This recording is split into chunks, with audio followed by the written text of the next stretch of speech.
তাহলে দেখ, আজকের আমরা পড়ব দশম শ্রেণীর ভূগোল ও পরিবেশ বইয়ের ভারতের রাজনৈতিক অবস্থা ও সীমানা। তো শুধু দশম শ্রেণী নয়, দশম শ্রেণী ছাড়াও যে সকল পরীক্ষার্থীরা মানে কম্পিটিটিভ এক্সামের জন্য খাটছে তাদের এই যে ক্লাসটা হবে পুরো সম্পূর্ণ ক্লাসটা কাজে আসবে। একটা পয়েন্টও আমাদের মিস হবে না এই যে ক্লাসটা করব আজকে।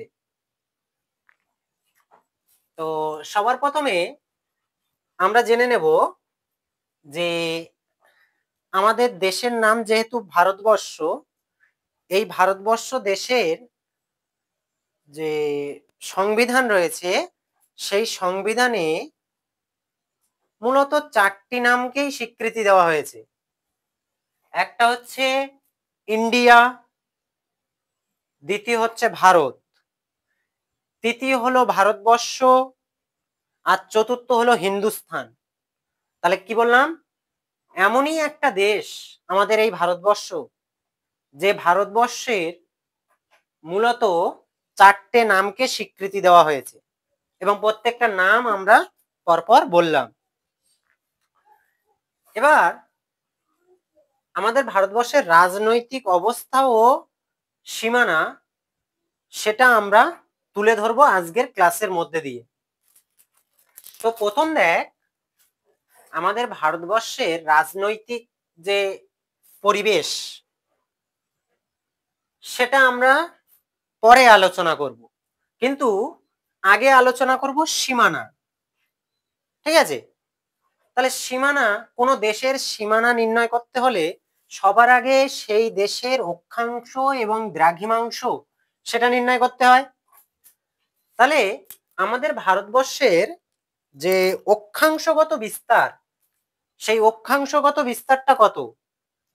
ঠিক আছে, অক্ষাংশগত বিস্তার হলো আমাদের এখানে যে গ্রেট নিকোবর দেখছি, এখানে তোমার 6°45' উত্তর থেকে এখানে 37°6' উত্তর অক্ষাংশ পর্যন্ত আমাদের ভারতবর্ষ বিস্তার লাভ করছে। বোঝা গেল? তাহলে অক্ষাংশগত বিস্তার কত? 6°45' উত্তর অক্ষাংশ থেকে 37°6' উত্তর অক্ষাংশের মধ্যে ভারতবর্ষ বিস্তার লাভ করছে। আমরা যদি গোলাকার পৃথিবীর অঙ্কন করি, সেই গোলাকার পৃথিবীর মধ্যে যদি ডিভিশন করি, অক্ষাংশগত আর দ্রাঘিমাংশগত ডিভিশন করি, তাহলে চারটি ভাগে ভাগ করা হয়, তাই তো? একটা হচ্ছে উত্তর ভাগ, দক্ষিণ ভাগ, পূর্ব ভাগ আর পশ্চিম ভাগ।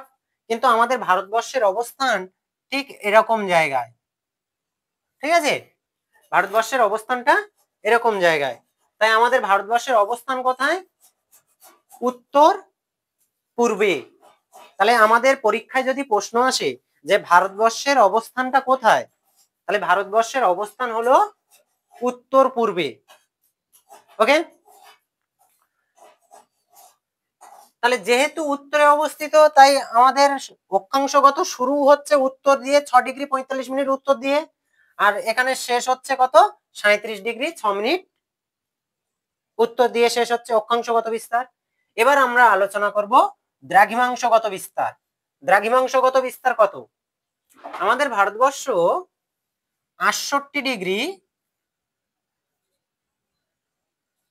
68°7' পূর্ব দ্রাঘিমাংশ থেকে মূলত 97°25' পূর্ব দ্রাঘিমাংশের মধ্যে বিস্তার লাভ করছে। তো দেখ, আমাদের ভারতবর্ষ কি পূর্ব গোলার্ধে অবস্থিত, তো তাই জন্য 68°7' পূর্ব দ্রাঘিমাংশ থেকে 97°25' পূর্ব দ্রাঘিমাংশের মধ্যে বিস্তার লাভ করছে। তাহলে আমাদের পরীক্ষায় প্রশ্ন আসলে এখান থেকে যে দুটো পড়লাম, ভুল হবে না তো? অক্ষাংশগত বিস্তার কত? 6°45' থেকে 37°6'। দ্রাঘিমাংশগত বিস্তার কত? 68°7' থেকে 97°25'। এখন আরো একটা প্রশ্ন আছে, আমাদের যদি পরীক্ষায় আসে ভারতবর্ষের মূল ভূখণ্ড মানে কি, এটাই হচ্ছে আমাদের ভারতবর্ষের মূল ভূখণ্ড। এই ভারতবর্ষের মূল ভূখণ্ডের অক্ষাংশগত অবস্থান কত? এটা হলো 8 ডিগ্রি, 8 ডিগ্রি কত মিনিট?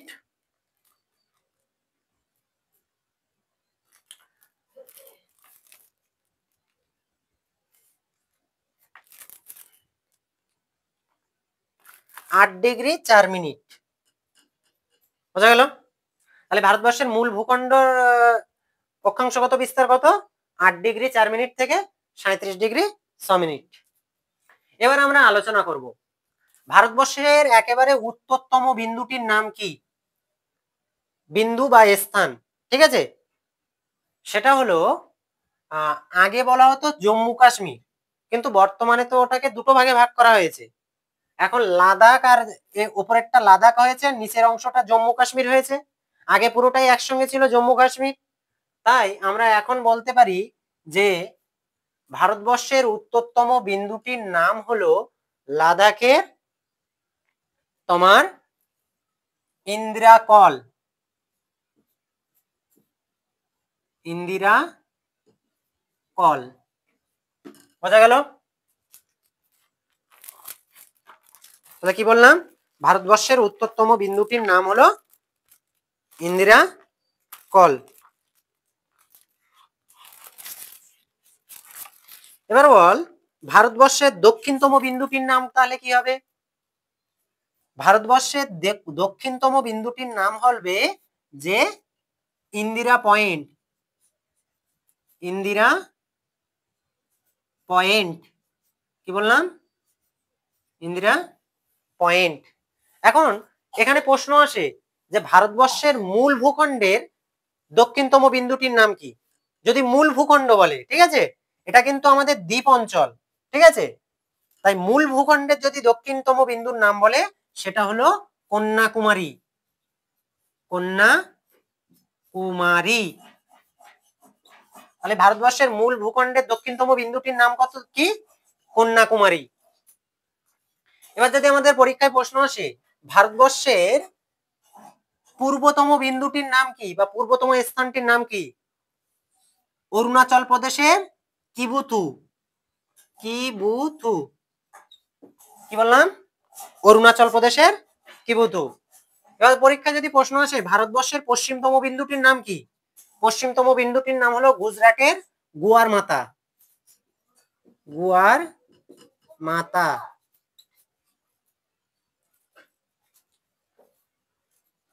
বোঝা গেল বিষয়টা? তাহলে আরো একবার রিভাইজ করে দিই। ভারতবর্ষের একেবারে উত্তরতম বিন্দু বা উত্তরতম স্থানটির নাম হলো লাদাখের ইন্দিরা কল। ভারতবর্ষের একেবারে দক্ষিণতম বিন্দুটির নাম হলো বা দক্ষিণতম স্থানটির নাম হলো গ্রেট নিকোবরের ইন্দিরা পয়েন্ট। ভারতবর্ষের মূল ভূখণ্ডের দক্ষিণতম বিন্দুটির নাম হলো তামিলনাড়ুর কন্যাকুমারী। ভারতবর্ষের পূর্বতম বিন্দুটির নাম হলো অরুণাচল প্রদেশের কিবুথু। ভারতবর্ষের পশ্চিমতম বিন্দুটির নাম হলো গুজরাটের গোয়ার মাতা। বোঝা গেছে? চলো এবার আমাদের যে এই ভারতবর্ষ রয়েছে সেই ভারতবর্ষের মোট আয়তন কত? ভারতবর্ষের মোট আয়তন হলো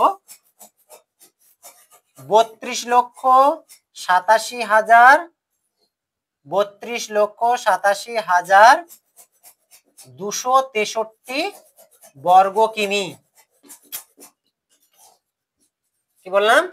ভারতবর্ষের মোট আয়তন হলো 32,87,263 বর্গ কিমি। ওকে, নেক্সট আমাদের ভারতবর্ষের সীমানা নির্দেশ করবে। এবার সীমানা নির্দেশে কি আছে জেনে নিই।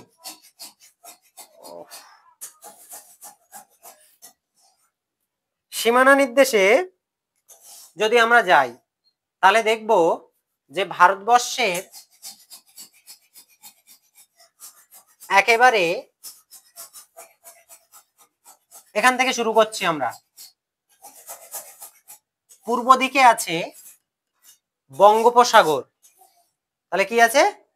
বঙ্গোপসাগর, এবং রয়েছে বাংলাদেশ এবং রয়েছে মায়ানমার। বোঝা গেল? কি বললাম? বঙ্গোপসাগর, বাংলাদেশ, মায়ানমার। ও বাবা রে। নেক্সট, একেবারে দক্ষিণ দিকে রয়েছে ভারত মহাসাগর। একেবারে দক্ষিণ দিকে রয়েছে কি? ভারত মহাসাগর। বলেছিলাম ক্লাসটা একটু ভালো মতো করে নেব, তাই এত শব্দ সব রেকর্ডে হয়ে যাচ্ছে। তো একেবারে তোমার এই দক্ষিণ পশ্চিম দিকে রয়েছে কি? আরব সাগর। ঠিক আছে, এরপরে এখানে রয়েছে পাকিস্তান, তারপরে ঠিক ওপরে রয়েছে আফগানিস্তান, তারপরে রয়েছে চীন, তারপরে রয়েছে নেপাল, তারপরে রয়েছে ভুটান, তারপরে রয়েছে মায়ানমার, আর একেবারে নিচে রয়েছে তোমার শ্রীলঙ্কা, আর এপাশে রয়েছে মালদ্বীপ। ঠিক আছে, এবার আমরা যদি আলোচনা করি ভারতবর্ষের উত্তর থেকে দক্ষিণ পর্যন্ত মোট দৈর্ঘ্য কত? ভারতবর্ষের উত্তর বিন্দু থেকে দক্ষিণ বিন্দু পর্যন্ত মোট দৈর্ঘ্য হলো ৩,২১৪ কিমি। কত? ৩,২১৪ কিমি। ভারতবর্ষের পূর্বতম বিন্দু থেকে পশ্চিমতম বিন্দু পর্যন্ত মোট দৈর্ঘ্য কত? ভারতবর্ষের পূর্বতম বিন্দু থেকে পশ্চিমতম বিন্দু পর্যন্ত মোট দৈর্ঘ্য হলো ২,৯৩৩ কিমি। ভারতবর্ষের পূর্বতম বিন্দু থেকে পশ্চিমতম বিন্দু পর্যন্ত মোট দৈর্ঘ্য ২,৯৩৩ কিমি। ভারতবর্ষের মোট প্রতিবেশী দেশের সংখ্যা কয়টি? ভারতবর্ষের মোট প্রতিবেশী দেশের সংখ্যা হলো ৯টি। ১ নম্বর আমরা এখান থেকে একেবারে দক্ষিণ থেকে শুরু করছি, শ্রীলঙ্কা, শ্রীলঙ্কার পরে মালদ্বীপ, মালদ্বীপের পরে পাকিস্তান ৩ নম্বর, ৪ নম্বর আফগানিস্তান, ৫ নম্বর হচ্ছে চীন, ৬ নম্বর হলো নেপাল, ৭ নম্বর হলো ভুটান, ৮ নম্বর হলো মায়ানমার, আর ৯ নম্বর হলো বাংলাদেশ। হলো? তাহলে ভারতবর্ষের মোট প্রতিবেশী দেশের সংখ্যা কয়টি? ৯টি। এবার আসবো যে ভারতবর্ষের সবথেকে বৃহত্তম প্রতিবেশী দেশটির নাম কি? ভারতবর্ষের সবথেকে বৃহত্তম প্রতিবেশী দেশটির নাম হলো চীন। ভারতবর্ষের সবথেকে ক্ষুদ্রতম প্রতিবেশী দেশটির নাম কি? ভারতবর্ষের সবথেকে ক্ষুদ্রতম প্রতিবেশী দেশটির নাম হলো মালদ্বীপ। এবার আলোচনা করব ভারতবর্ষের সঙ্গে কোন দেশের সীমারেখা সবথেকে বেশি? ভারতবর্ষের সঙ্গে বাংলাদেশের সীমারেখা সবথেকে বেশি। এই সীমারেখাটির নাম কি? এই সীমারেখাটির নাম হলো তোমার ৩ বিঘা করিডোর। ঠিক আছে, তাহলে ভারতবর্ষের সঙ্গে কোন দেশের সীমারেখা সবথেকে বেশি? বাংলাদেশের সীমারেখা সবথেকে বেশি। নাম কি? ৩ বিঘা করিডোর। এরপরে আসবো ভারতবর্ষের সঙ্গে চীনের সীমারেখার নাম কি? ভারতবর্ষের সঙ্গে চীনের সীমারেখার নাম হলো ম্যাকমোহন লাইন। একে আরো একটা নাম বলা হয় LAC, অর্থাৎ লাইন অফ অ্যাকচুয়াল কন্ট্রোল। তাহলে ভারতবর্ষের সঙ্গে চীনের সীমারেখার নাম কি? McMahon line. এর অপর নাম কি? LAC, line of actual control. এরপরে ভারতবর্ষের সঙ্গে পাকিস্তানের সীমারেখার নাম কি? ভারতবর্ষের সঙ্গে পাকিস্তানের সীমারেখার নাম হলো রেড ক্লিফ লাইন। ঠিক আছে, এর অপর নাম কি? এর অপর নাম হলো LOC। LOCর পুরো নাম লাইন অফ কন্ট্রোল। LOCর পুরো নাম লাইন অফ কন্ট্রোল। নেক্সট, ভারতবর্ষের সঙ্গে কোন দেশের সবথেকে ছোট সীমারেখা রয়েছে? ভারতবর্ষের সঙ্গে আফগানিস্তানের সবথেকে শর্টেস্ট সীমারেখা রয়েছে বা ছোট সীমারেখা রয়েছে, যার নাম হলো Duran line. Clear? Duran line.